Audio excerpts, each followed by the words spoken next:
Hello everyone, welcome to the study with Mayank. मैं हूं आपका मयंक। हम लोग आज से यहां पर क्लास 7 की एनसीईआरटी हिस्ट्री की सीरीज स्टार्ट करने वाले हैं। आज आपका यहां पर अध्याय पहला है। यहां पर हम लोग 1000 वर्षों के दौरान हुए परिवर्तनों की पड़ताल अध्याय को पढ़ेंगे। तो चलिए स्टार्ट करते हैं आज का वीडियो। देखते हैं हमें क्या क्या डिस्कस करना है। यहाँ पर हम लोगों ने क्लास 6 की किताब में प्राचीन भारत के इतिहास के बारे में पढ़ा था। यानी आपकी क्लास 6 की जो एनसीईआरटी हिस्ट्री है वो प्राचीन भारत के इतिहास से संबंधित है। अब हम क्लास 7 की किताब में आ गए हैं। तो क्लास 7 की पुस्तक में हम मोटे तौर पर 700 से लेकर 1750 ईस्वी तक लगभग 1000 वर्षों के बारे में पढ़ेंगे। और इस 700 से लेकर 1750 ईस्वी के कालखंड को मध्यकाल या मध्यकालीन इतिहास के नाम से जाना जाता है। यानी ये जो कालखंड है ये मध्यकाल या फिर मध्यकालीन इतिहास के नाम से जाना जाता है। यानी कहने का मतलब ये है कि क्लास 7 की किताब में हम लोग मिडाइवल हिस्ट्री या मध्यकालीन इतिहास के बारे में पढ़ने वाले हैं। जैसा कि आप लोग जानते हैं, दुनिया भर में 4वीं, 5वीं, 6वीं शताब्दी तक आते आते तकनीकी स्तर पर, विचारों के स्तर पर या धार्मिक स्तर पर परिवर्तन होने लगे हैं। अरब की बात करें तो अरब का समाज कभी कबीलाई समाज हुआ करता था, लेकिन 5वीं, 6वीं शताब्दी में अरब में जो है 6वीं शताब्दी में इस्लाम का उदय हुआ है। इस्लाम का उदय होने के बाद वहाँ का जो कबीलाई समाज है धार्मिक समाज में कन्वर्ट होने लगा है। उस धार्मिक समाज में कन्वर्ट होने की वजह से क्या हुआ है कि वहां पर नए विचार फूटे हैं, लोग एकजुट हुए हैं, धर्म के प्रसार के लिए आगे आए हैं। तो जब धर्म के प्रसार के लिए आगे आए हैं तो धर्म के प्रसार के साथ साथ व्यापार का भी विस्तार हुआ है और विज्ञान वगैरह के क्षेत्र में भी उन्होंने प्रगति की है। तो इसी क्रम में नई नई जगहों की यात्राएं भी की हैं, नई नई जगहों को खोजने की कोशिश भी की है ताकि धर्म का प्रचार भी कर सकें और अपना व्यापार भी बढ़ा सकें। तो इसी क्रम में यहाँ के कुछ भूगोलवेत्ता वगैरह हैं, यहाँ के कुछ ऐसे लोग हैं जो कि दुनिया भर को समझने का प्रयास कर रहे हैं कि दुनिया कैसी है, कैसे कैसे नई जगहों पर पहुंचा जाए, अपने ज्ञान का विस्तार किया जाए, नए महाद्वीपों की खोज की जाए। तो ये सब विचार यहाँ के लोगों के मन में चल रहे हैं। तो इसी क्रम में यहाँ पर एक भूगोलवेत्ता हुए हैं, अरब भूगोलवेत्ता, जिनका नाम है अल इदरीसी। तो अल इदरीसी ने 1154 में दुनिया के मानचित्र में पहली बार भारत की स्थिति को दर्शाया है। यानी इन्होंने दुनिया का पहला मानचित्र बनाया है। हालांकि मानचित्र बहुत सटीक नहीं था, मानचित्र बनाने का इन्होंने कोशिश की है, लेकिन फिर भी इन्होंने दुनिया के मानचित्र में पहली बार भारत को दर्शाने का प्रयास किया है। जैसा कि आप मानचित्र में देख पा रहे हैं, आज यहाँ पर जिस स्थान पर दक्षिण भारत होना चाहिए था, इन्होंने इस पर उत्तर भारत दिखाया है और ऊपर की तरफ इन्होंने श्रीलंका दिखाया है। क्योंकि उस समय तो इतना सटीक ज्ञान नहीं था, फिर भी अपनी जो भी अवलोकन थे, जो भी लोगों से सुनी हुई बातें थी, उनके आधार पर उन्होंने मानचित्र बनाने का प्रयास किया। हालांकि उतना ज़्यादा सटीक नहीं बना, लेकिन फिर भी बनाने का प्रयास किया है। इसके लगभग 600 सालों के बाद एक और व्यक्ति हुए हैं।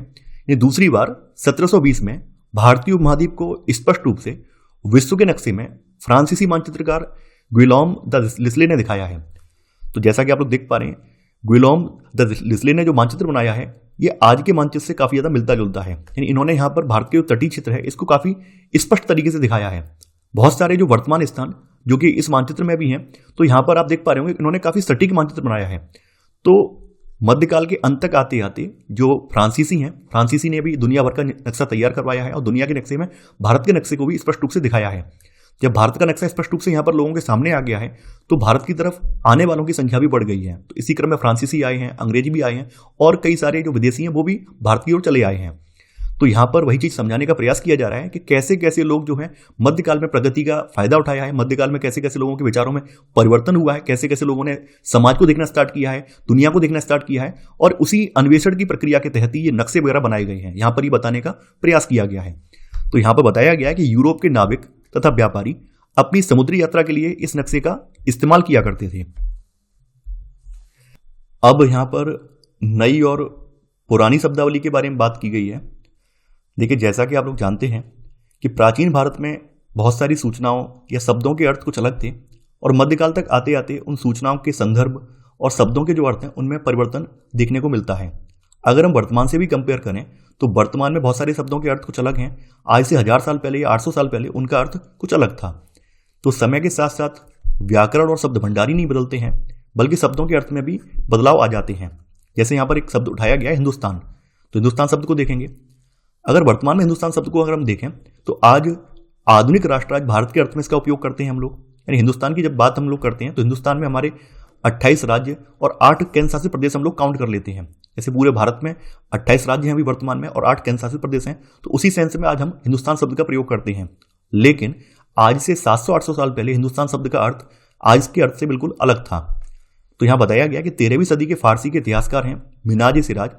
तो मिनाज-ए-सिराज का आशय उस समय पंजाब, हरियाणा और गंगा यमुना बीच में स्थित इलाकों से था। यानी मिनाजी सिराज ने उस समय इस शब्द का उपयोग जो है, उस समय जो सल्तनत शासक का राजनीतिक क्षेत्र है उसके अधिकार क्षेत्र के अंतर्गत जो जो एरिया आ रहा था उसके लिए इसका उपयोग किया था।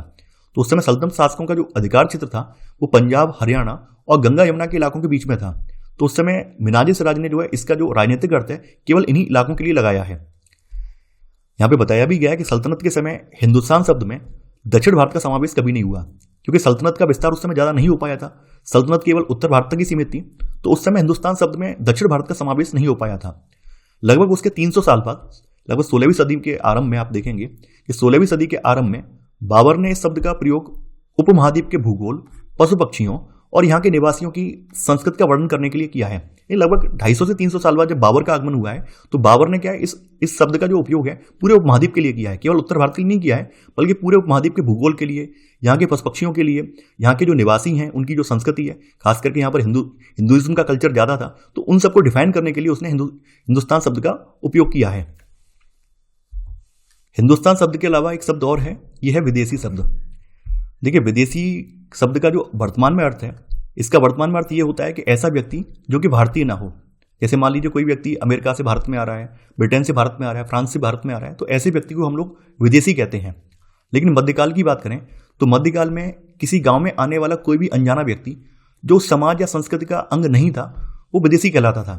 मध्यकाल में क्या था कि मध्यकाल में मान लीजिए एक गाँव है, इस गाँव में कोई दूसरे गाँव का व्यक्ति आ रहा है जो कि यहाँ के कल्चर से अवेयर नहीं है, यहाँ के कल्चर से परिचित नहीं है, या फिर उसका दूसरा कल्चर है, तो ऐसे व्यक्ति के लिए ये लोग विदेशी शब्द प्रयोग करते थे। ऐसे व्यक्ति को हिंदी में परदेसी और फारसी में अजनबी कहा जा सकता है। यानी ऐसे व्यक्ति को हिंदी में परदेसी कहते हैं और फारसी में इसको अजनबी कहते हैं। हालांकि आपको ध्यान रखना है कि एक ही गांव में रहने वाले दो किसान अगर अलग अलग धार्मिक विश्वास मानते हैं तो वो अपने आप के लिए विदेशी नहीं थे। यानी एक गांव में मान लीजिए एक हिंदू किसान रह रहा है, एक मुसलमान किसान रह रहा है, तो वो अपने आप में विदेशी नहीं है, चाहे उनकी परंपराएं अलग अलग हों, उनके धर्म अलग अलग हों, वो विदेशी नहीं है। यहाँ पे विदेशी का सेंस वही है कि एक गांव से बाहर का व्यक्ति किसी दूसरे गांव में अगर पहुंच रहा है तो उसे मध्य युग में विदेशी कहा जाएगा। इतिहासकार और उनके स्रोत। जैसा कि आप लोग जानते हैं कि प्राचीन इतिहास के बारे में हमें जानकारी पुरातात्विक साक्ष्यों से, अभिलेखों से और सिक्कों से प्राप्त होती है।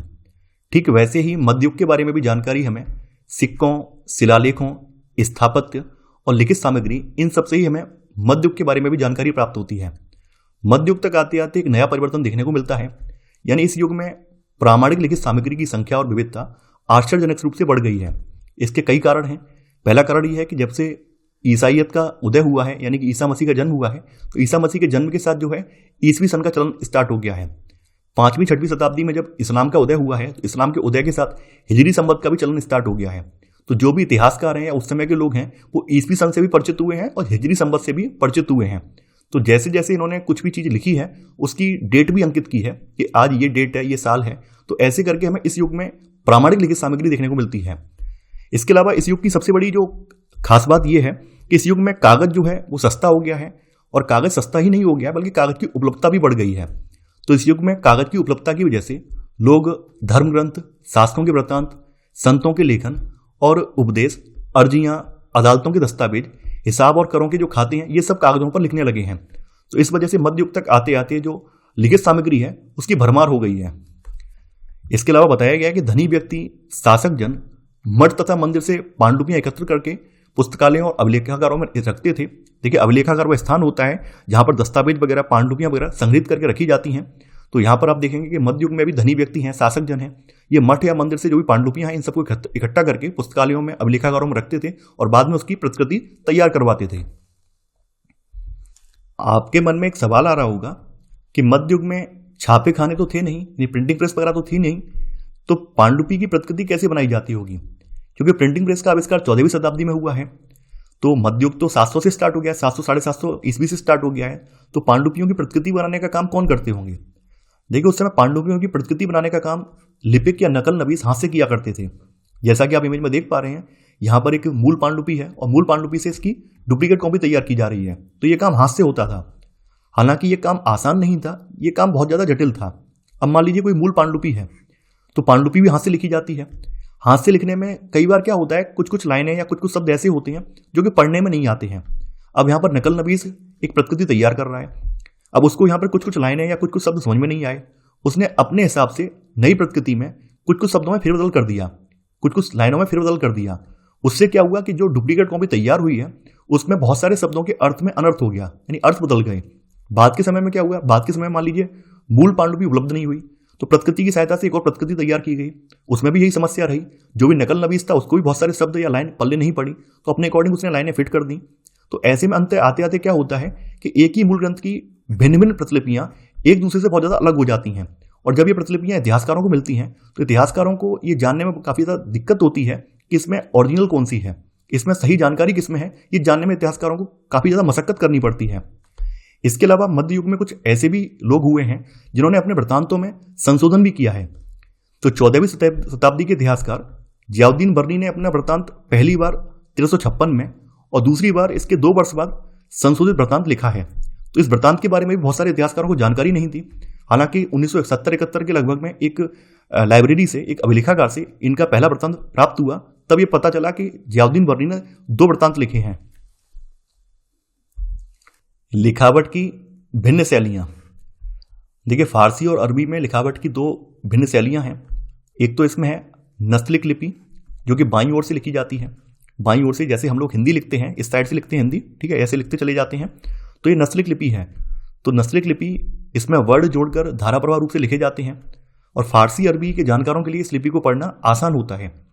इसी में दूसरी लिपि होती है सिक्स्थ लिपि। तो सिक्स्थ लिपि जो है ये दाईं ओर से लिखी जाती है, इस साइड से लिखी जाती है। जो उर्दू वगैरह का लेखन करते हैं उन्हें पता होगा कि उर्दू इस साइड से लिखी जाती है, जबकि हिंदी के शब्द इस साइड से लिखे जाते हैं, ठीक है। तो सिक्स्थ लिपि जो है ये अधिक सघन होती है, संक्षिप्त होती है और कठिन होती है। तो यहां पर आपको लिखावट की भिन्न शैलियां मध्य युग में देखने को मिलेंगी। एक तो नस्तलिक देखने को मिलेगी और दूसरी सिक्स्थ देखने को मिलेगी। नए सामाजिक और राजनीतिक समूह। देखिए, मध्यकाल में आर्थिक स्तर पर मतलब यानी कृषि का विस्तार हुआ है, तो आर्थिक स्तर पर, राजनीतिक स्तर पर नए शासक उभर कर सामने आए हैं। सामाजिक और सांस्कृतिक स्तर पर यानी जो नए शासक आए हैं, जैसे कुछ लोग जो हैं इस्लाम के फॉलोअर हैं, तो इस्लाम के फॉलोअर होने के नाते उन्होंने इस्लाम को बढ़ावा दिया है। तो इस वजह से नया समाज और नई संस्कृति को बढ़ावा मिला है। तो जो मध्यकाल है वो आर्थिक, राजनीतिक, सामाजिक और सांस्कृतिक परिवर्तनों का काल माना जाता है। इस काल में अलग अलग समय पर नई प्रौद्योगिकी के दर्शन होते हैं, जैसे कि सिंचाई में रहंट का प्रयोग, आप यहां पर देख पा रहे होंगे, ये रहंट होती है, तो सिंचाई में रहंट का प्रयोग, कताई में चरखे और युद्ध में आग्नेयास्त्रों का इस्तेमाल। आग्नेयास्त्र का मतलब गोला बारूद, जो तोप वगैरह का कल्चर है वो यहां पर स्टार्ट हो जाता है, तोपों का प्रयोग वगैरह इस समय स्टार्ट हो जाता है। इस काल में उपमहाद्वीप में नई तरह का खान पान भी आया। नई तरह के खान पान में आलू, मक्का, मिर्च, चाय और कॉफी से लोग अवगत हुए हैं। तो नई प्रौद्योगिकी, नई तरह का खान पान, इन सब की वजह से लोगों के मन में नए विचार भी आए हैं। यानी जो लोग नई प्रौद्योगिकी लेकर आए, नई तरह का खान पान, रहन सहन लेकर आए, उन सब से हमारे भारतीय उपमहाद्वीप के जो लोग हैं वो भी प्रभावित हुए हैं, उनके मन में भी नवीन विचार आए हैं। इस युग तक आते आते लोगों के बीच में जो गतिशीलता है यानी मोबिलिटी है वो काफी ज्यादा बढ़ गई है। अब लोग जो हैं एक स्थान से दूसरे स्थान पर आने जाने लगे हैं, पहले की तुलना में ज्यादा आने जाने लगे हैं। देखिए, इस काल में कुछ ऐसे समुदाय भी हैं जिनका महत्व बढ़ गया है। तो इस काल में राजपूत समुदाय जो है इसका महत्व बढ़ गया है। राजपूत शब्द का अर्थ होता है राजा का पुत्र। देखिए, राजपूत समुदाय के लोग खुद के क्षत्रिय होने, वर्ण के होने का दावा करते थे। राजपूत शब्द के अंतर्गत केवल राजा और सामंत वर्ग ही नहीं आते थे, बल्कि सेनापति और सैनिक भी आते थे, जो कि विभिन्न शासकों के यहाँ सेनाओं में सेवारत थे, तो वो सभी लोग राजपूत के अंतर्गत आते थे। कवि और चारण जो हैं ये राजपूतों की आचार संहिता, प्रबल पराक्रम और स्वामी भक्ति का गुणगान करते थे। देखिए, कवि चारण के बारे में अगर आपने राजस्थान का इतिहास उठाकर पढ़ा है तो आपको वहां पर चारण भाट की एक लंबी परंपरा मिलेगी, जो कि शासकों के वृत्तांतों को सुनाते हैं और बढ़ा चढ़ा के सुनाते हैं। कई बार बढ़ा चढ़ा के सुनाने का रीजन ये होता है कि इसके बदले में शासक उन्हें प्रसन्न होकर कुछ ना कुछ असरफियां, धन दौलत दिया करते थे। तो ये कवि और चारण जो होते थे उनकी प्रशंसा में भांति भांति प्रकार के लेख, भांति भांति प्रकार की कविताएं लिखा करते थे, ताकि उन्हें और ज्यादा धन प्राप्त हो सके। तो इस काल में जो है इन कवि और चारणों ने राजपूतों की जो पराक्रम है, स्वामी भक्ति है, इसका गुणगान करने में कोई कसर नहीं छोड़ी है। इसके अलावा देखिए, राजपूत समुदाय के अलावा जो है इस युग में राजनीतिक दृष्टि से महत्व हासिल करने के अवसरों का लाभ मराठाओं ने उठाया है, सिखों ने भी उठाया है, जाट, अहोम और कायस्थ आदि समूह है, इन लोगों ने भी इस अवसर का लाभ उठाया है। राजपूत समुदाय तो प्रबल हुआ ही हुआ है, इसके अलावा कुछ अन्य जातियां भी हैं, ये भी प्रबल हुई हैं, तो उनके नाम यहां पर लिखे गए हैं। अब देखिए, खेती में क्या परिवर्तन हुआ। खेती के परिवर्तनों को जानना आवश्यक है कि इस काल में खेती में क्या क्या हमें परिवर्तन देखने को मिलता है। देखिए, इस पूरे काल के दौरान क्रम से जंगलों की जो कटाई है वो हो रही थी। जंगलों की कटाई का उद्देश्य यही था ताकि खेती का जो इलाका है उसका विस्तार किया जा सके, यानी खेती का इलाका जितना ज्यादा बढ़ेगा उतना ही किसानों से ज्यादा कर की वसूली भी हो पाएगी। तो देखिए, खेती का जब विस्तार कर रहे थे तो जो लोग जंगल में रहने वाले लोग थे, वनवासी लोग थे, उन्हें भी विस्थापित होना पड़ा है। तो इस वजह से उनकी जो पर्यावास है, पर्यावास में परिवर्तन आया है। तो पर्यावास में परिवर्तन की वजह से कई वनवासियों को मजबूर होकर कृषक बनना पड़ा है। देखिए, पर्यावास का मतलब होता है किसी भी क्षेत्र के पर्यावरण और वहां के रहने वाले लोगों की जो सामाजिक आर्थिक जीवन शैली होती है उसको हम पर्यावास कहते हैं। तो कुछ लोग जो थे वनवासी थे, वन के जो भी वन में उपलब्ध उत्पाद हैं उन्हीं के सहारे काम चलाते थे।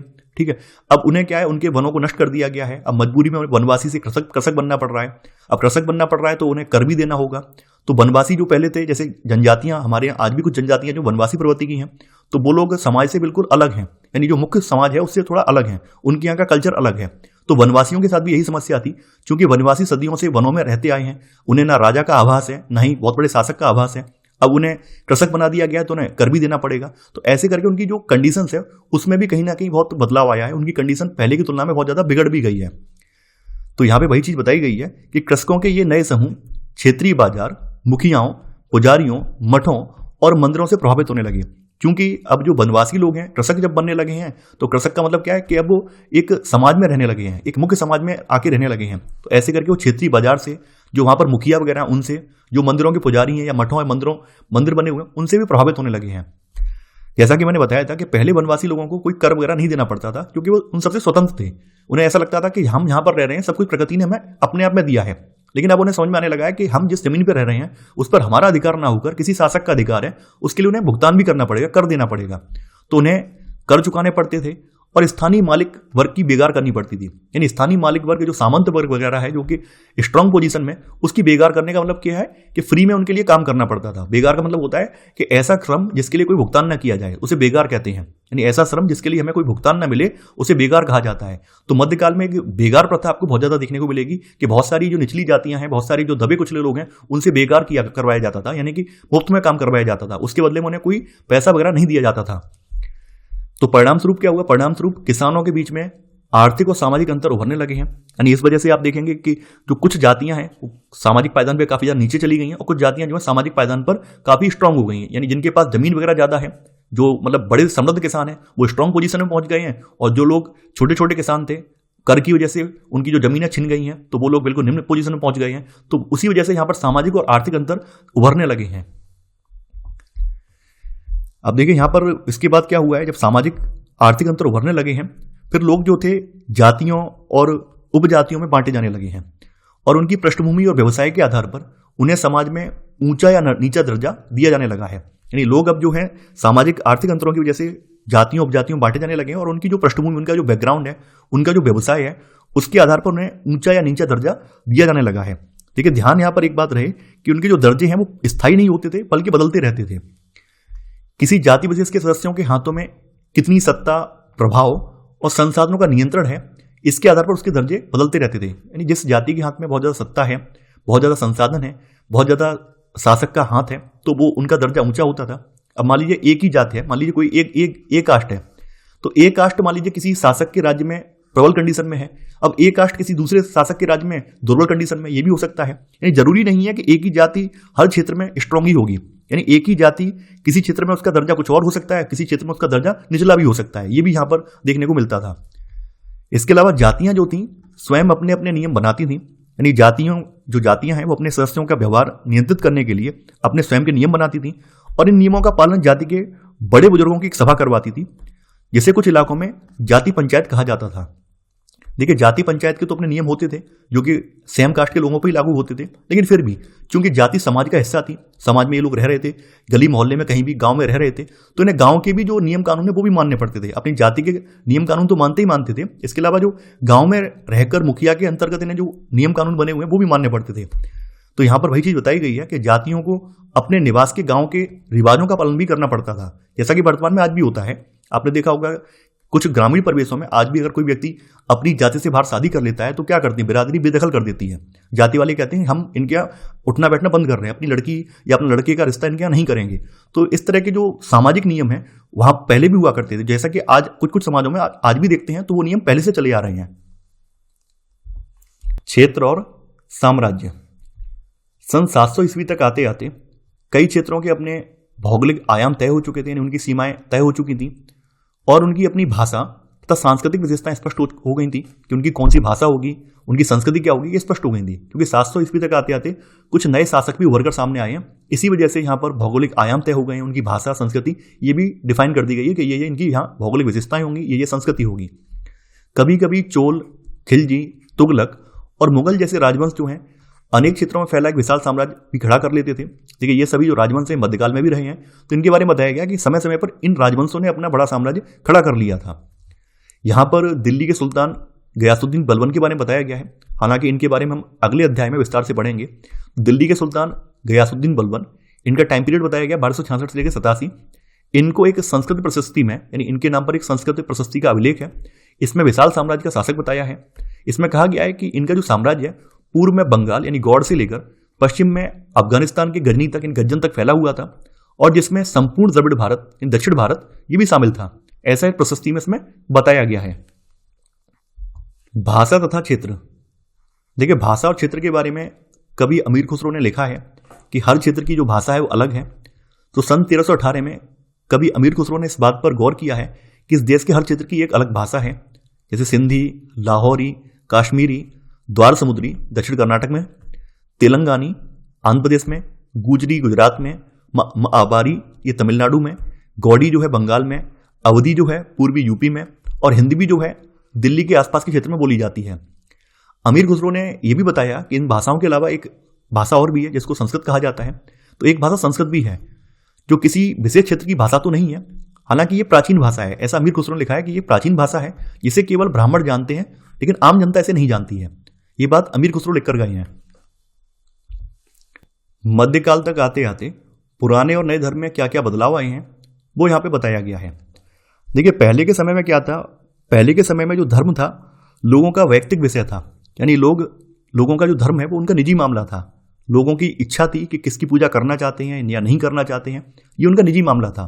लेकिन अब क्या है कि अब यहाँ पर सामूहिक आस्था का मामला हो गया है, यानी किसी दैविक तत्व में सामूहिक आस्था यानी धर्म प्राय स्थानीय समुदायों के सामाजिक और आर्थिक संगठन से संबंधित होती थी। यानी अब जो धर्म है वो क्या है, स्थानीय समुदाय का जो सामाजिक और आर्थिक संगठन होगा उसके अकॉर्डिंग धर्म डिफाइन होगा कि बहुसंख्यक लोग किस धर्म के प्रति झुकाव है उसी धर्म के प्रति आपका भी झुकाव होगा।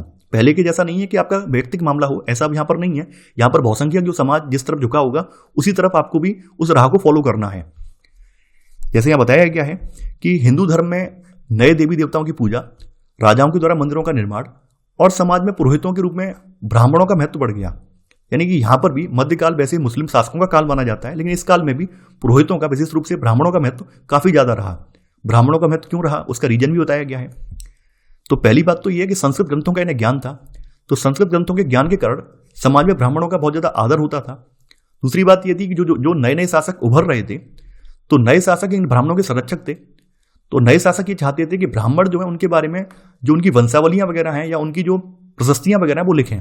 जैसे आपने सुना होगा सूर्यवंशी, चंद्रवंशी, तो ये सब जो कॉन्सेप्ट है ना ये ब्राह्मणों ने प्रदान किए ताकि शासक वगैरह वर्ग जो है अपने आप को बहुत ज्यादा महान दिखा सके, शासक वर्ग अपने आप को किसी दैवी तत्व से जोड़ सके।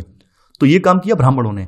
तो इसी वजह से ब्राह्मणों को यहाँ पे बहुत ज्यादा प्रायोरिटी मिली है कि ब्राह्मणों के संरक्षक नए नए शासक थे जो स्वयं प्रतिष्ठा की चाह में थे। और प्रतिष्ठा किसने दिलाई? ब्राह्मणों ने दिलाई। कैसे दिलाई? वही प्रशस्तियां लिख के, उनके बारे में वंशावलियां लिख के कि आप फलाने सूर्यवंशी हो, चंद्रवंशी हो। तो ऐसे करके शासकों को यहाँ पर महत्व इन्होंने दिलाया है। इसी वजह से ब्राह्मणों का भी महत्व इस काल में बना रहा है। इस सब के अलावा इस युग में भक्ति की अवधारणा भी स्पष्ट रूप से दिखाई देने लगी है। यानी इस युग में भक्ति की अवधारणा के रूप में ईश्वर की जो कल्पना है प्रेमबल इष्ट देवी देवता के रूप में की गई है। यानी अब यहाँ पर जो देवी देवता हैं उनको प्रेम भाव से देखा जाने लगा है। पहले के जैसा नहीं है कि देवी देवता को हम प्रेम भाव से नहीं देख सकते, केवल सम्मान के भाव से देखें, ऐसा नहीं है। अब प्रेम भाव से, जैसे कृष्ण को जो बच्चा बना दिया, बालक बना दिया, तो ऐसे करके राम को लला बना दिया। तो यहाँ पर प्रेमल भाव वाला यहाँ पर एक कॉन्सेप्ट आ गया। यानी भक्ति की अवधारणा यहाँ पर चल पड़ी है, जिस तक पुजारियों के विशद कर्मकांड के बिना ही भक्त स्वयं पहुंच सकें। यानी यहाँ पर भक्ति की अवधारणा में क्या आता है कि यहाँ पर अब हमें किसी ब्राह्मण या पुरोहित की आवश्यकता नहीं है, हम निर्मल भाव से होकर भगवान की भक्ति कर सकते हैं, उनकी शरण में जा सकते हैं। तो भक्ति का कॉन्सेप्ट यहाँ पर उभरकर सामने आया है और इस वजह से बहुसंख्यक जो समाज है भक्ति की अवधारणा की ओर आकर्षित हुआ है। इन सब के अलावा इस युग में नए धर्म का भी भारत में आगमन हुआ है। यानी इस युग में कुरान शरीफ का संदेश भारत में पहले 7वीं सदी में व्यापारियों और आप्रवासियों के जरिए पहुंचा। जैसा कि आप लोग जानते होंगे, इस्लाम में कुरान जो है इस्लाम का पवित्र ग्रंथ माना जाता है। जैसे हिंदुओं का पवित्र ग्रंथ भगवत गीता है, वैसे ही मुसलमानों का पवित्र ग्रंथ जो है कुरान शरीफ माना जाता है। तो इस युग में कुरान शरीफ का जो संदेश है भारत में लगभग 7वीं सदी में व्यापारियों और बाहर से जो आप्रवासी भारत में आके बसे हैं उनके जरिए भारत में पहुंचा है। कई शासक इस्लाम और इसके विद्वान धर्मशास्त्रियों और न्यायशास्त्रियों अर्थात उलेमा को संरक्षण देते थे। देखिए, मुसलमानों में भी 2 ग्रुप हैं, एक सिया है, दूसरा सुन्नी है। मुसलमानों में कुछ सिया थे जो पैगंबर साहब के दामाद अली को मुसलमानों का विधि सम्मत नेता मानते थे। यानी सिया लोग जो हैं वो पैगंबर साहब के दामाद अली को अपना नेता मानते हैं। जबकि मुस्लिमों में कुछ सुन्नी थे जो खलीफाओं के प्रभुत्व को स्वीकार करते थे। देखिए, इस्लाम के आरंभिक दौर में इस धर्म का जो नेतृत्व करने वाले लोग थे वो खलीफा कहलाते थे। यानी जब हम लोग क्लास 11 की 12th की हिस्ट्री पढ़ेंगे तो आप वहाँ पढ़ेंगे 11th और 12th में कि कैसे इस्लाम धर्म में सिया और सुन्नी हुए हैं, तो वहाँ पूरा डिटेल में बताया गया। यहाँ पर तो हल्का सा जिक्र किया गया है। तो इस्लाम के आरंभिक दौर में इस धर्म का जो नेतृत्व करने वाले लोग थे वो खलीफा कहलाते थे। तो सुन्नी लोग जो थे वो खलीफाओं को फॉलो करते थे, वहीं सिया लोग जो थे वो पैगंबर साहब के दामाद अली को फॉलो करते थे। भारत में हनफी और शफी इस्लामी न्याय सिद्धांत प्रचलित हुए। जैसे हिंदुओं में आपने सुना होगा मिताक्षरा और दायभाग जो है न्याय सिद्धांत माने जाते हैं, वैसे ही भारत में मुस्लिमों में इस्लाम में अगर बात करें तो इस्लाम में भारत में हनफी और शफी जो इस्लामी न्याय सिद्धांत है ये एक प्रचलन में आए हैं। तो ये था हमारा आज का वीडियो। आई होप आपको आज का वीडियो पसंद आया होगा। आप लोग इस वीडियो को लाइक और शेयर करना बिल्कुल मत भूलिए और इस चैप्टर से संबंधित जो प्रश्नों वाला वीडियो है वो भी अवश्य देखिए, ताकि आपने जो भी यहाँ पर जो कुछ पढ़ा है उसका आप अभ्यास कर पाएं और वो चीज़ें आप परमानेंटली याद भी कर पाएं। तो मैं आशा करता हूँ कि आपको ये सीरीज पसंद आ रही होगी। तो आज के लिए बस इतना ही। Thanks for watching. जय हिंद।